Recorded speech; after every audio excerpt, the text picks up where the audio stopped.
I'm headed into quite possibly the most dangerous place on earth. This is one of the last border crossings into Syria that's still open.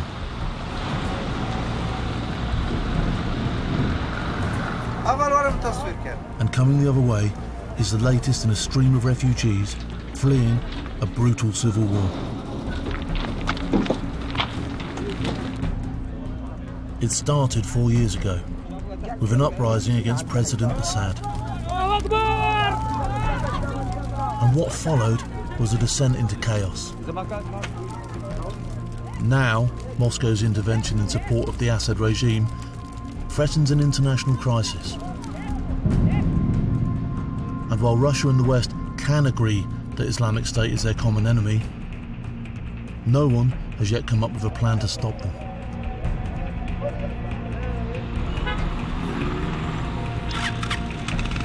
I'm in the back of the car now, and for a reason. We're on our way down to the Syrian front line, and I've got the two lads in the front, both locals, both know what they're doing, both been here before. They answer all the questions and any roadblocks. They afford me a little bit of time should things go wrong. The reason I don't want to be seen in town now is there's Assad's people here. They'd probably like to get their hands on me, they'd capture me, they'd take me away, no problems, and do what they've got to do with me. But worse than that, there's IS sleeper cells in town, and if they get hold of me, well, you all know what happens there. I'm travelling through the ruins of the city of Al-Hasika in northern Syria. The devastation all around me has been caused by intense street-to-street fighting between local Kurdish militias and Islamic State forces. The engagement has lasted nearly 4 months now, and parts of the city have changed hands on numerous occasions. And these are the soldiers currently on top. They are the Kurdish People's Protection Units, the YPG. They are acknowledged as the most effective fighters against IS, but they're also the sworn enemies of Turkey, the West's main regional ally. And that means the most they can expect for their efforts is a quick thumbs up.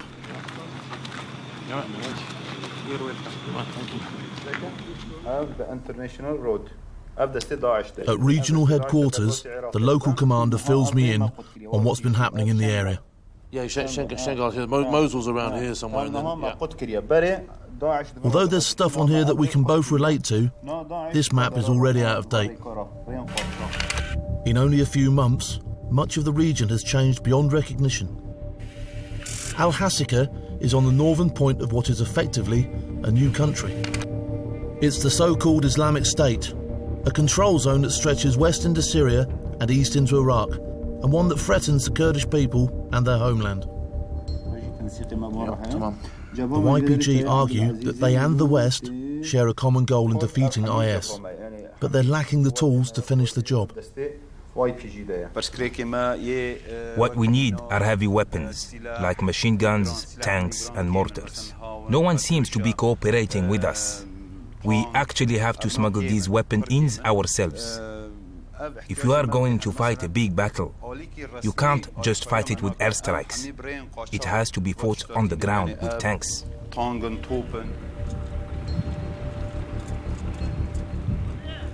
That help is unlikely.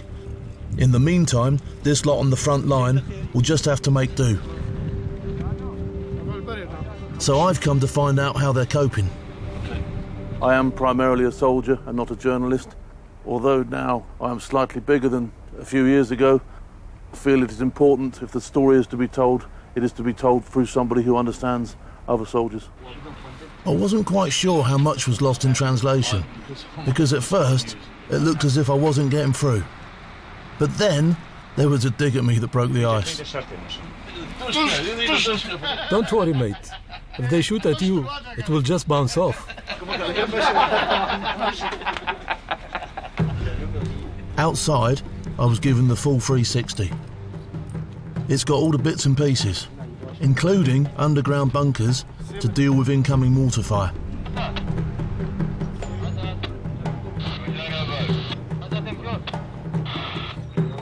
This position is known as a Forward Operating Base, or FOB.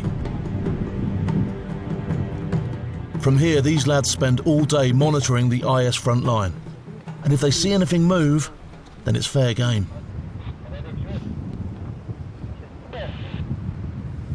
Thousand Metres village.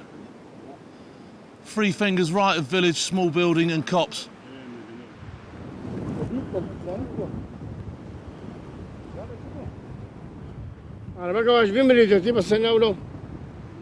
In the distance, driving away from that, and you might not see him now because he's on a lane, is the ISIS motorcycle, and he's headed towards that village in the distance.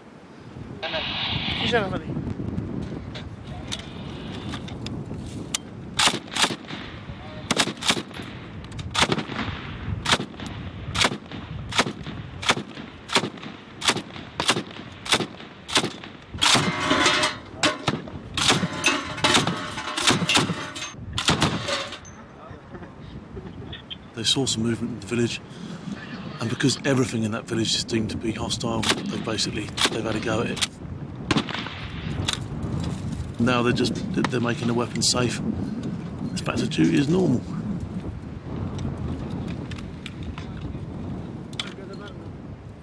I know from experience that 99% of any conflict is waiting around for it to go noisy.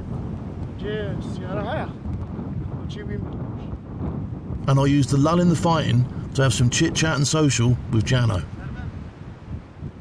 Let's get away from soldiering for 5 minutes, because, you know, you're a man like myself. Let's talk tattoos.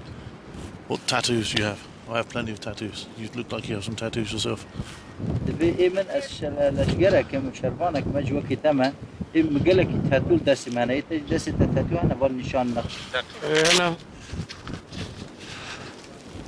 Okay, so you've got a snake on here. This one here, the swallow, a lot of people used to have this in the old days. It's a tattoo you'd have if you'd have been put inside prison. So you've been in prison? He has. Good man. Are these all homemade tattoos? These ones here, these small ones, you've done all these yourself? Yeah. I got. Like this one here. This good tattoo I have here. Oh, he's done me with that one. Okay, we won't get undressed now, but yeah, go on, get it out. Yeah, let's have a look. Go on, Jano. Let's have a butcher's. Hang on. Okay, now this is your girlfriend? Yeah, this is your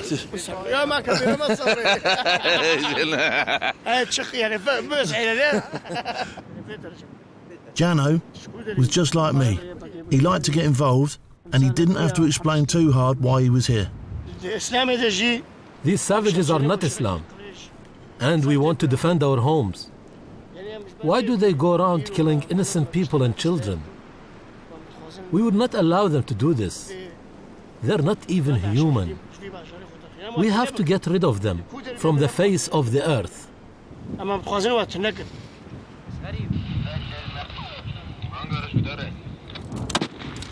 One thing was abundantly clear from the beginning.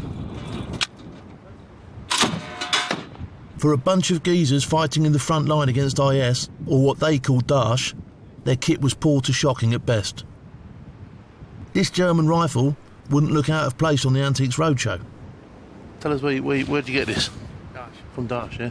From dead body? From killed soldier? You took this from someone who was killed, yeah? So this is picked off of the enemy.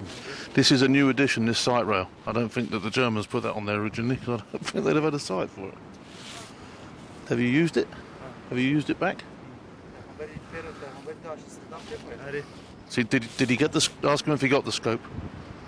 Did he manage to get the scope from Daesh? No. You get it. Better luck next time. Hey, let's have a look. That is a serious bit of kit. That is. I'm telling you. Having said that, it all counts. It all counts, doesn't it, buddy? Eh? The solid butt here, boom, yeah. You know, crunch. No, it's a good bit of kit. Solid, good man. If you're going to butt someone, right? If you're going to butt someone, this bit here, up, bang, yeah. So up, smash, all right? Flick, up, smash, yeah? Get violent with it. Yeah, good. That's what we like. Hopefully you'll still have some ammunition there. Ammo's involved now. Yeah. Here he comes. I'd met some decent blokes in my time, and one thing was for sure. I'd have Jano and his crew with me rather than against me any day. Here he comes.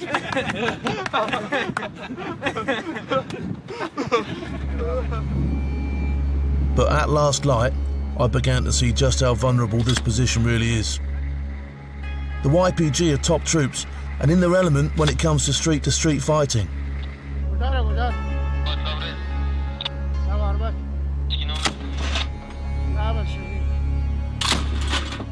But this base was part of an overstretched front line, manned by a small group with dodgy weapons.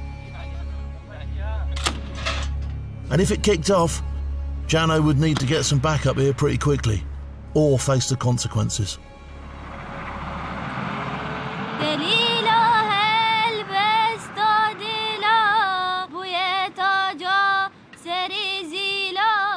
Coming up, I spend a night out with the other half of this formidable fighting force, and I find out what's in store for the IS fighters who go up against them.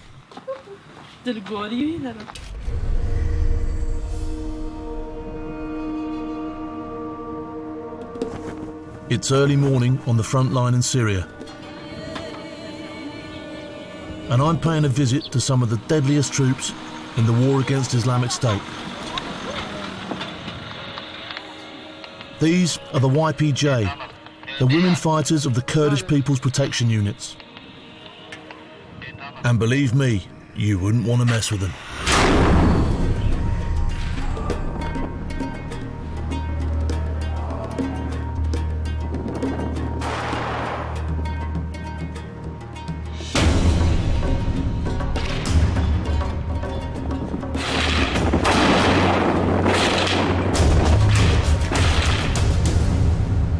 When I first arrived, I got the impression they weren't particularly pleased to see me. But that was before I'd worked the old famous campaign show. Yeah, see? Well, this here. Children. Niños. The ones. Paracaidista. Yeah, this is my children. Yeah. But wifey, yeah. No more. Come on. عم يقول عندي حبيبي بس ما عندي مرة. حبيبي, no. The old tattoo trick works every time, and soon Zirwan showed me one with her name and hometown. She joked it would help if she ever got captured by IS. No, they just bring you back. Now I'd broken the ice, there was one question I couldn't resist. Who is the better fighter, the man or the woman? This is my personal opinion. I swear no one has told me to say this. Women fight the same as men, maybe even better. But now we're all fighting for the same cause. We fight as equals. I say that men can never be superior to women, and vice versa. Yes, some fight just like men, maybe even better. When all this is over, what would be the best thing to happen? I hope this war finishes as quickly as possible and peace follows, not just here but in the whole world. That's my hope for humankind. So that's the message I send to the Islamic State. Go away. This place does not belong to you. This is not a place for lawless terrorism. This is a place for humanity.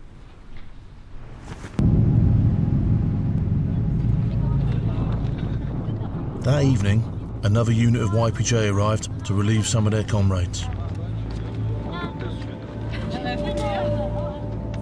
A couple of new arrivals were clearly suspicious of strangers.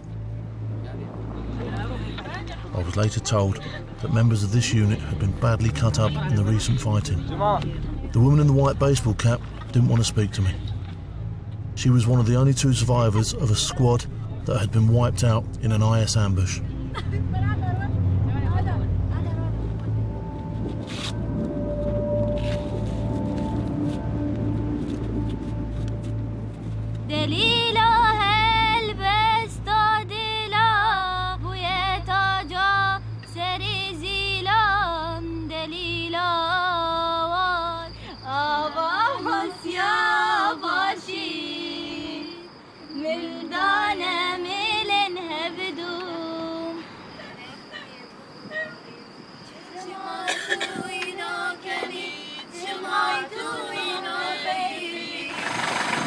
Nighttime is witching hour, and Nasrin and Zilan are off on patrol.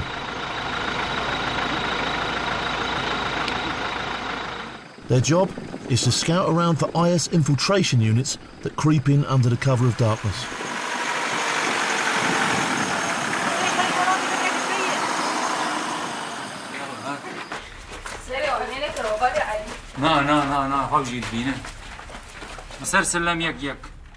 The first stop is the ruin of a local prison. This location is of vital strategic importance and has changed hands many times during the heavy fighting in the past few weeks. The rooftop is the ideal spot to keep an eye on what IS are up to.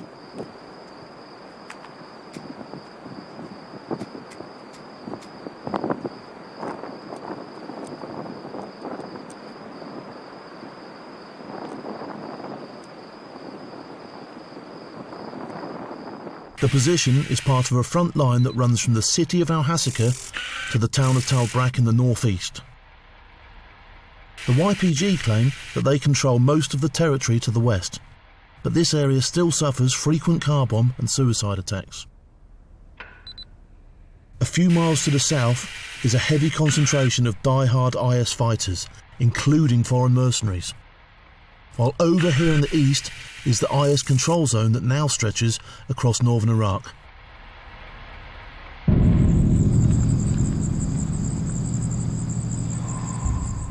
So being stuck in the middle of all that lot means there's no nodding off. In the darkness, I can't make out what's going on. But what happens next confirms one of my worst fears. I've just watched the guys here. They've identified a target and they've gone to engage it with this old dushka. It failed miserably. I can't believe it. He's lit himself up in full view of any enemy sniper. Frankly, if he'd been one of mine, he'd have got a good clout. It's a miracle that no one gets killed.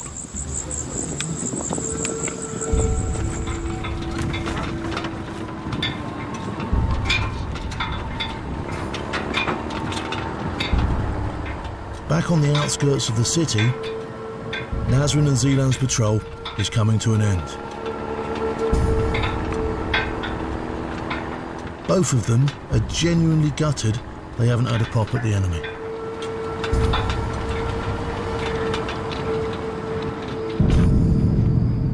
I have to say that in all my travels, the YPJ are the most extraordinary fighting unit I've ever come across. But the thought of leaving a group of poorly armed women on an ill-prepared front line left me appalled.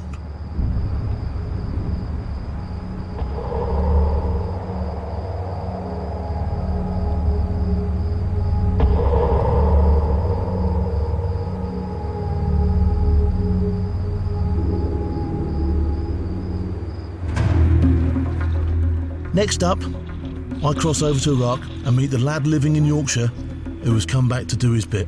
I decided to be part of a fight against this terrorists. Everybody happy? And I'm roped in to give some local militia a few tips on staying alive. If I'm moving down or up, the muzzle must be kept up. I've moved across the border from Syria and I'm in northern Iraq.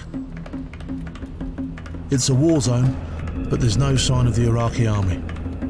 A year ago, they were routed by IS, who helped themselves to billions of dollars of their American-supplied hardware. Now we can see we're getting somewhere now. These places are probably, it looks like some sort of FOB they've brought us to. See, the places have got proper OHP on them now, which is overhead protection. So they're obviously getting some here.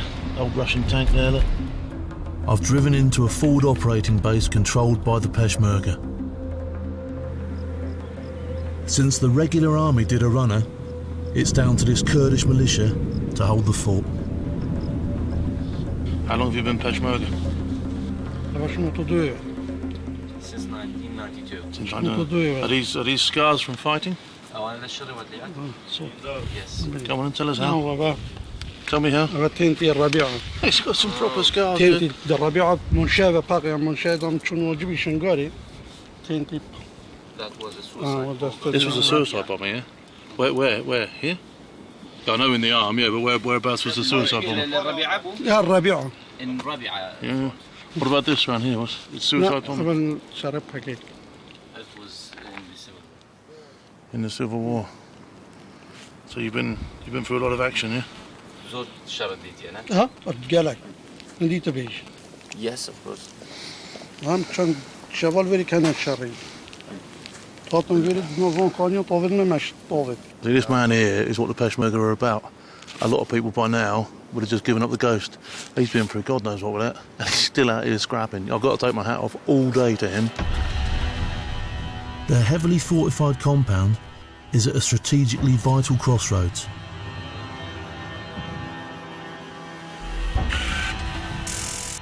It lies at the very heart of a no-man's land that stretches between Kurdish territory to the north and the Islamist control zone to the south.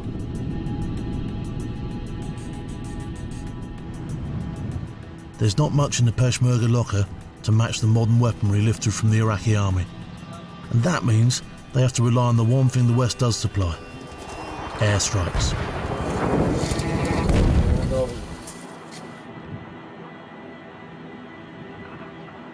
Over the past year, the Western coalition has flown thousands of missions against IS. And the numerous kills have had an impact. But as someone who has fought on the ground, I can tell you, air power only does half the job. Just witnessed an airstrike. And it's fine, it's great, you know, we can chuck ordnance down there and, you know, we're helping out and everybody's seen to be doing their bit. But how much has actually been achieved? You know, the Peshmerga or somebody at some stage has got to go down there and get amongst it and properly sort it out. It won't be achieved by just slinging ordnance at them. 5 minutes later, their heads will be up and they'll be bunging mortars over here, they'll be firing their machine guns off. That something or somebody has to properly go into the village and sort it out. And if they don't, this is never going to finish. Islamic State fighters have rapidly adapted to airstrikes.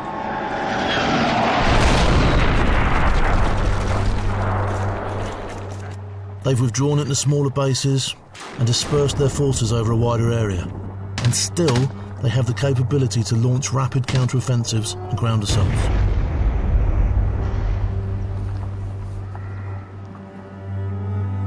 For the past 12 months, Kurdish communities across the whole of northern Iraq have lived in daily fear of Islamic State fighters only a few kilometres away.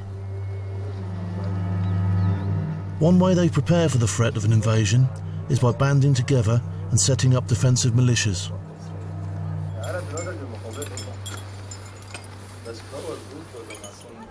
Yasir Abdullah emigrated to Yorkshire 16 years ago, but this summer he returned to his home village to protect his people. I see in the TV in the UK, look at people traveling from all over the world. They come into our country, follow the ISIS, going through Syria, fighting our people. I decide we sitting in the UK doing nothing. I couldn't handle stay in the UK to do nothing about it. I decided to be part of a fight against this terrorists. Yasir and his mates are called Fire Force Unit 80, and it's made up entirely of part-time volunteers. And presumably a lot of the guys that you're fighting alongside, just tell me a bit about them, their backgrounds. Who are they? What do they do? Everyone, they had different lives. Some of them work with the company, some of them have got their own shop, some of them working with the market, some of them working Peshmerga, some of them working different jobs they've got. Everyone, they had different job, and when this started, everyone left their job and decided to fight against this ISIS.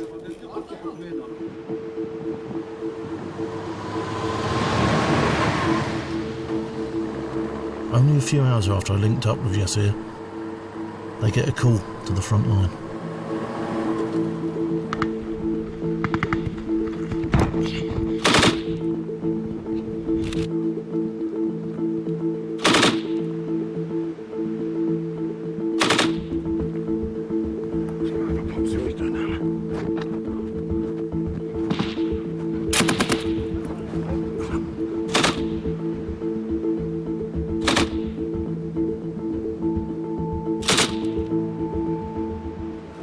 So there is apparently a sniper out there. Yeah, I've not had any fizz this way yet, but these guys might be keeping his head down, so...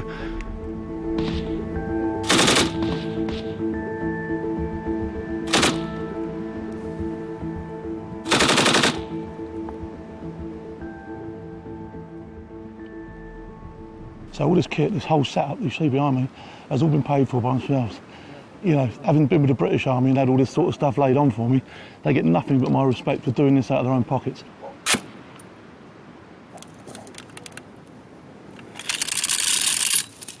But it's not long before I witness a familiar sight.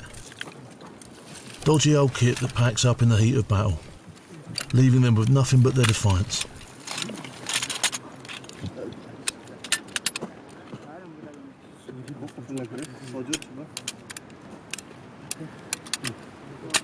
We are Peshmerga. You're Peshmerga, buddy, yeah, you know that. You have nothing but respect for me. So, things have calmed down a little now. Whoever was doing the fighting earlier was probably withdrawn. They've certainly had a fair amount back from this place, as we've just seen. Some of these people aren't trained, some of them are taxi drivers, bankers, whatever. All right, and they're out here giving it stacks against an enemy that is, to be fair, quite well organised, quite well equipped, and quite well motivated, without the fear of dying as well.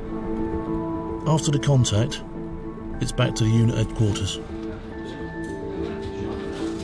Over the usual cup of chai, I had a chance to think about what I'd just seen. And I was worried about the basic level of combat awareness that Yasser and his men had shown. Everybody happy? Well, that's good. Okay, if I'm not firing my weapon, my fingers should be nowhere near the trigger.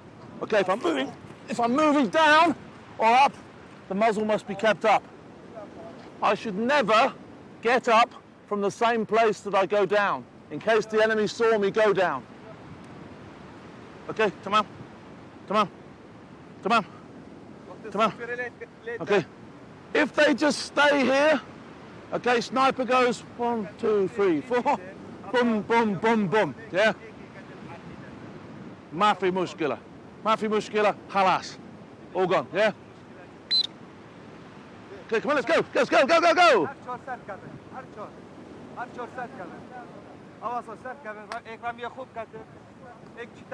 This is good. These are two good. They're getting it. They're good. Okay, these two need to work together. Yeah, good. That's better. Halas! Stop. Okay.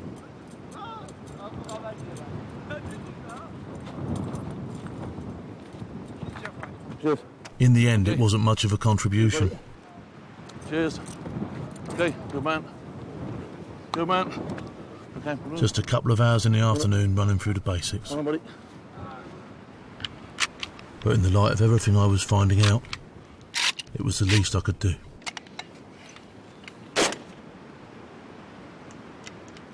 Stoppage already. Oh, that's jammed up. Well, as you can see, I've got a pretty bad stoppage on this already, and that's indicative of what these soldiers are being issued. That is absolutely jammed in there. And I've had to hit it on a rock to get it out. I'm not even going to continue with this test fire. And to be honest, that's a rifle that's been given to a soldier to fight with over here.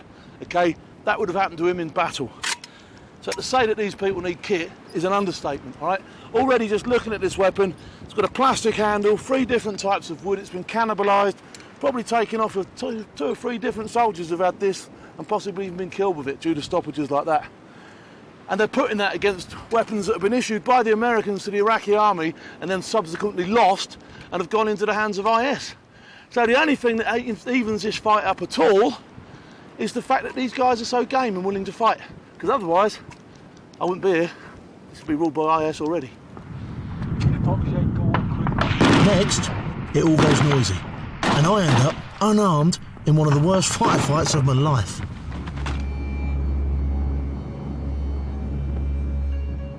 This is Asyan camp in northern Iraq. It is now a permanent home for more than 15,000 Yazidi refugees.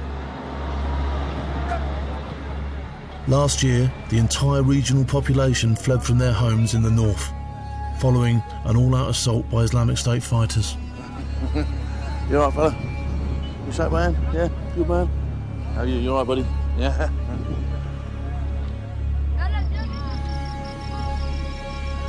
The Yazidis have been subjected to a brutal regime of ethnic cleansing. Driven out, enslaved and murdered by the Islamist fanatics for their religious beliefs. What happened to Asman here? What's the story behind?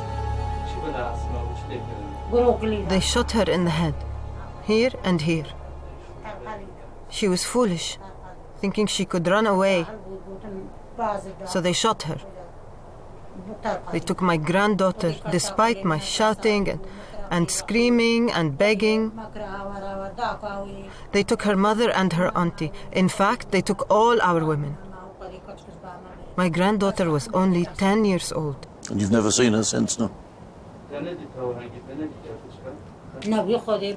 No, they brought her back to me twice. They brought her back at night and then took her away again. There was nothing they did not do to her.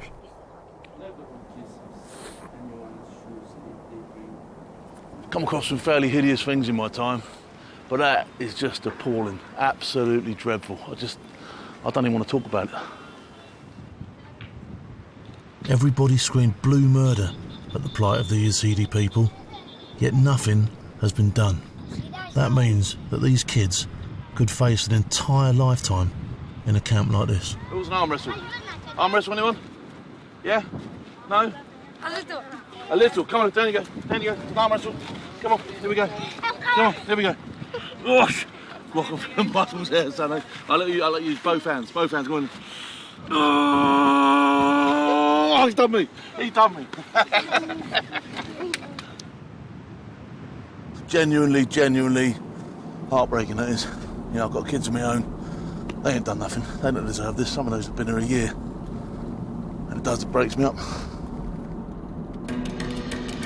Holes here for returning fire, and the enemy are literally now anywhere between 200 and 300 metres in front of me, which is well in range. Within a couple of hours of our arrival, I witnessed one of the regular airstrikes.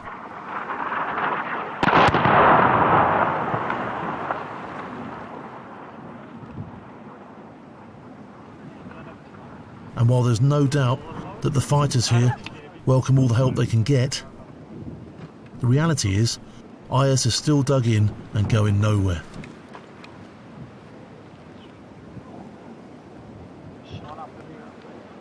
The battle for Sinjar has been going on for over a year now, and both sides are bogged down in a stalemate. The Peshmerga commander tells me it's because they aren't properly equipped to do the job.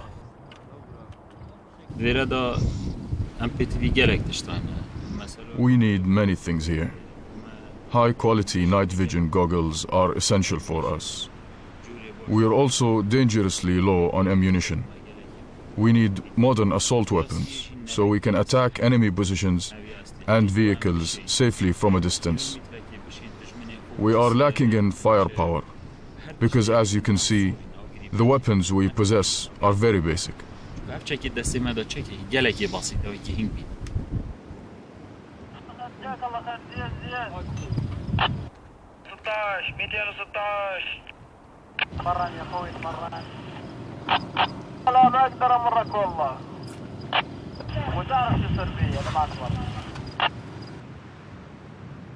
We've just been told by one of the guys that they are expecting an attack, and they've got that intelligence by listening in to the walkie-talkie, which goes straight back to ISIS.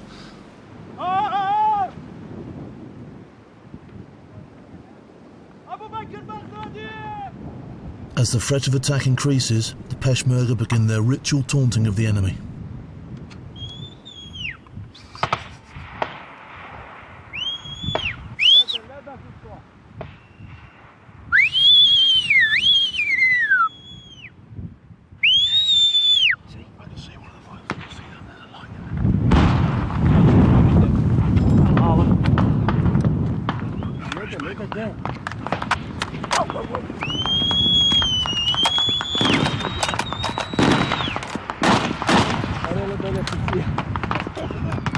There's proper coming in now. They're putting in an attack, I think.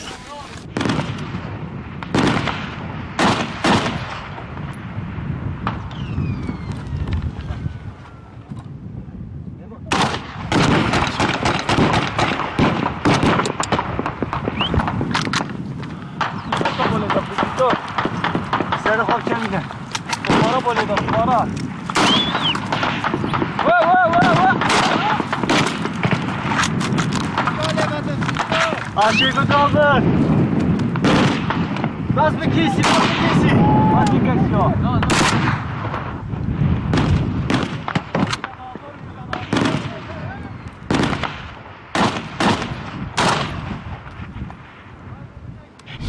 ISIS are all over us now. We've actually had stuff coming in from behind our own lines. Bas, bas, bas. Bas.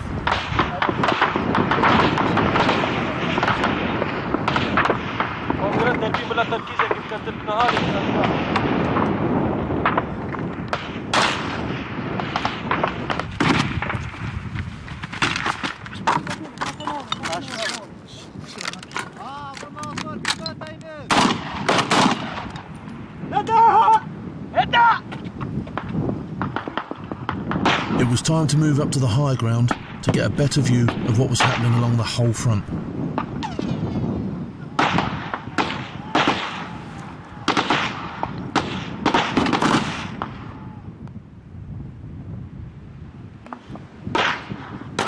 The exchanges went on for another hour or so.